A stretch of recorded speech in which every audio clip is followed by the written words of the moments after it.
और अब बात करेंगे बीजेपी की आखिरी सूची की, जो कि जल्द ही जारी हो सकती है। सूत्रों की माने तो राजसमंद से दिया कुमारी के नाम पर मुहर लग सकती है, तो बाड़मेर जैसलमेर से पूर्व आईपीएस महेंद्र चौधरी को हरी झंडी मिल सकती है। तो वहीं धौलपुर करौली से मौजूदा सांसद मनोज राजौरिया, नागौर से केंद्रीय मंत्री सीआर चौधरी का बीजेपी मैदान में उनको उतार सकती है। और इसके अलावा भरतपुर और दौसा सीट पर नए चेहरों पर दाव लगाने की सूचना है।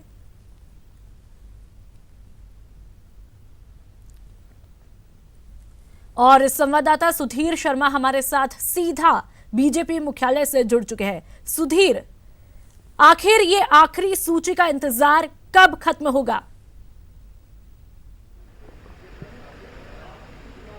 बिल्कुल, आखिरी सूची अब आने में ही है, कभी भी आ सकती है, क्योंकि दो लोकसभा क्षेत्र है जहां पर अभी बीजेपी प्रत्याशियों की सूची आनी बाकी है। कर्नल राज्यवर्धन सिंह राठौड़ जो मंत्री हैं वो भी यहां पर पहुंच चुके हैं, उनसे बात करने। आज की बड़ी बैठक होने जा रही है, किस तरह की बैठक रहेगी, क्या रणनीति बनने वाली है? पता नहीं, बैठक में तो अभी जा रहे हैं, लेकिन माहौल बहुत अच्छा है, पूरे देश का माहौल अच्छा है, राजस्थान का माहौल अच्छा है। और सब जानते हैं कि 5 साल में जो काम हुआ है वो पिछले 50 साल में नहीं हुआ। जिस तरह से एक निर्णायक सरकार जो देश का पैसा गांव तक पहुंचा रही है, देश को मजबूती दे रही है, देश की अर्थव्यवस्था आज विश्व के अंदर 6ठे स्थान पर है। आज हम सर्जिकल स्ट्राइक्स, एयर स्ट्राइक्स और अंतरिक्ष में भी स्ट्राइक्स कर सकते हैं। हमारी काबिलियत आज हम पकड़म पकड़ाई नहीं, हम छलांग लगा के सारे देशों से आगे जा रहे हैं। और ये जो ताकत है ये हर नागरिक तक पहुंच रही है। विपक्ष की कितनी चुनौती मानते हैं आप इस चुनाव में? देखिए, हमारा विपक्ष भ्रष्टाचार है, हमारा विपक्ष देश का पैसा जो चोरी होता है वो है। देश के नौजवानों को जब अवसर नहीं मिलता, वो प्रणाली, वो प्रथा हमारी विपक्ष है। जिस तरह से अभी किसानों का कर्ज माफी, ये झूठ बोलने वाला जिस तरह की पार्टियां होती हैं, इस तरह की मानसिकता हमारा विपक्ष है। आप मानते हैं कि प्रत्याशी नहीं मिल रहा है कांग्रेस को जयपुर में? देखिए, वो उनकी अपनी स्ट्रैटेजी है। उनसे, जैसे मैंने कहा, हमारा प्रत्याशी, कांग्रेस तो अपोजिशन की गिनती में कहाँ आती है बेचारी, और उनको ढूंढना पड़ता है। वो आजकल ये चल रहा है कि विपक्ष का बोलते हैं तो पहले मायावती, ममता बनर्जी, इन सब के नाम आते हैं, उसके बाद राहुल गांधी का आता है। तो वो कुछ ना कुछ धमाका करना चाहते हैं, तो उसमें कुछ ना कुछ बोल ही देते हैं वो। कर्नल साहब, ये देखें, प्रदेश में 2018 में उपचुनाव हुए, उसमें बीजेपी को 2 सीटों पे शिकस्त मिली, लेकिन और 2018 के विधानसभा चुनाव में भी सरकार गई। ऐसे में प्रदेश के लिहाज से कांग्रेस की सरकार है, तो उसको किस लिहाज से देखते हैं कि क्या लोकसभा की 25 सीटों पर कोई चुनौती रहने वाली है?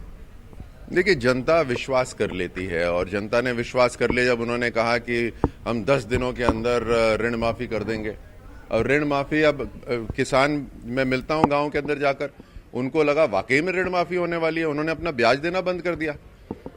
जो बाजरे की फसल से जो कमाई होती है, वो ब्याज देना था, वो नहीं दिया उन्होंने, इस भरोसे कि ये ऋण माफी होगी। अब ब्याज भी बढ़ गया और ऋण माफी भी नहीं हुई। बहुत गुस्सा है इन सब के अंदर। और पूरी की पूरी जो सरकार अभी चुनी थी, वो तो इसी वजह से चुनी थी कि ये सचिन पायलट बनने वाला है मुख्यमंत्री, उसको भी नहीं बनाया। फिर वो जितने भी नौजवान थे, वो जो भत्ता मिलना था उनको, वो भत्ते के इंतजार में अब आचार संहिता लग गई। तो हर तरह से धोखा ही धोखा।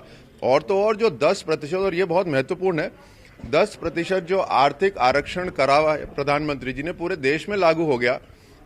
यहाँ नौजवान फॉर्म भर के बैठे हुए रेलवेज का, उनको वो सर्टिफिकेट नहीं दे रहे आर्थिक पिछड़ेपन का। ये तो राजस्थान की सरकार है। तो हर तरह से नाकामी। 100 दिन पूरे हो गए। मोदी जी की सरकार अगले 100 दिन की तैयारी में है।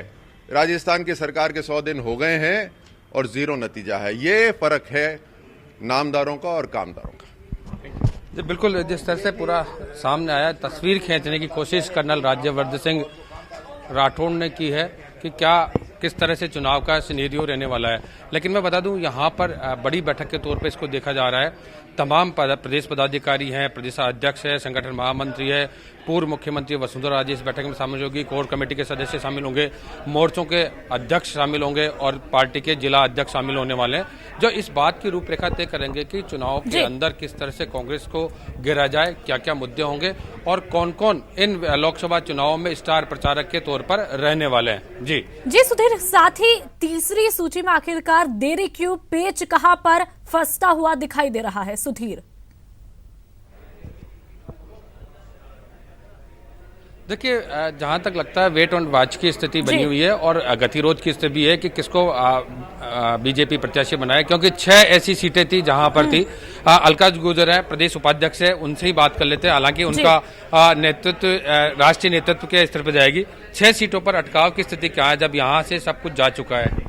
सक्षम नेतृत्व तय करेगा इस बारे में। देखिए बिल्कुल उनको इस चीज की जानकारी नहीं, कोशिश कर रही थी, लेकिन जहां तक बात करें कि लोकसभा की जो 6 सीटें अटकी हुई है, जिसमें बाड़मेर भी है, नागौर भी है, दौसा भी है, धौलपुर करौली भी है, भरतपुर भी है, इस तरह से 6 सीटें हैं। वो 6 सीटों पर अटकाव है। निश्चित रूप से पार्टी की रणनीति है, प्रदेश से यहाँ से पैनल भेजा चुका है और अब माना ही जा रहा है कि क्योंकि 2 सीटें ऐसी है जिनका नामांकन कल से शुरू हो जाएगा, लिहाजा पार्टी ये चाहेगी कि आज शाम तक हर हालत में किसी भी तरह से कम ये जो 6 सीटें हैं इनमें कोई 2 बार करके और 1 बार। सुधीर, आखिरकार तीसरी सूची के इंतजार खत्म होने का इंतजार अब बना हुआ है। तमाम जानकारियों के लिए बहुत बहुत शुक्रिया।